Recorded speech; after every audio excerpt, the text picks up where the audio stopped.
now you think about expectations for Jackson Holliday and just kind of, especially these early games as he's getting acclimated to the MLB level. I mean, look, he's shown at this point that he's a very fast learner. He gets acclimated very quickly, but as we've talked about, Ryan's made this point a bunch, it is a different ball game when it comes to MLB and MLB pitchers. And I have all the confidence in the world. This is going to be another quick adjustment for Jackson. But, to me, it now becomes, what does the infield look like with him in there? Plus, I also think it's, the first month of the season. What if there's like a week he struggles early on? What if there's a week and a half he struggles early on? That's not going to deter me from thinking, okay, Jackson Holliday is the second coming of, whatever you want to say there. But it's interesting because I've seen a lot of comments already on social media about differing expectations for Jackson, where some people are very much of the thought process of, we're going to have to just wait and see, and it might be a little bit of a process. And other people are just saying he's going to hit 400 for like 3 months straight. Like it's those levels of expectations. And I'm kind of curious, guys, what your expectations are for him, especially in these early games when he's just starting out now at the MLB level. If he doesn't hit a home run every at bat, we have to send him down. Yep. There you go. But Rocco, how would you give, what are your expectations? Listen, I expect this dude to just produce like he has at every level he's played in. He's 20 years old, but in talking to him, Rip and I in Sarasota, this is people might look at him and say, oh, it's a kid. He's 20. Like adults are like, okay, 20 years old, kid. This kid, if you want to call him that, is wise beyond his years at 20 years old. And that's not only from a mental standpoint, that is from a physical standpoint. He's built like a baseball player. That is from the way he approaches every single at bat.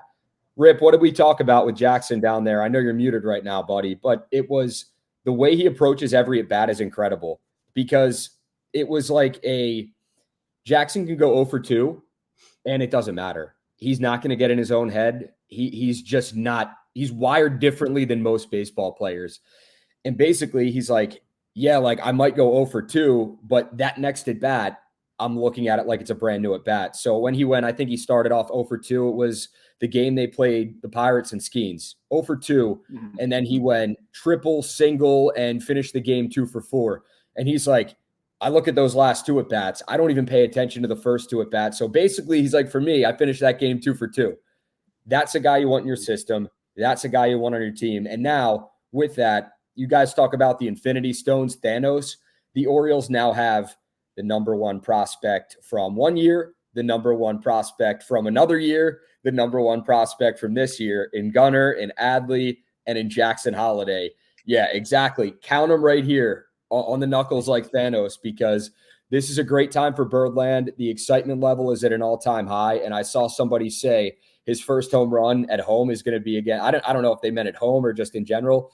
DL Hall's pitching. He's scheduled to pitch against the Orioles, the first home game that Jackson Holliday is scheduled to play in. Wouldn't that be something, man? If he just leaves the yard onto the flag court, maybe hits one onto Utah Street. Wouldn't that would be unbelievable? I'm just saying. I'm not. Why not hit the warehouse? Why not hit the warehouse? Yeah, there you go. I was just about to say that. Yep. We talked to Heston. What if it's Jackson Holliday, the underrated one, to hit the warehouse? Dude, that would be unbelievable. But okay, it's an exciting time, man, for this fan base. They've been waiting for this. You guys have been waiting for this since he got drafted in 2022. Now it's here. It's time. Jackson Holliday is an Oriole. Okay, I'm going to speak now.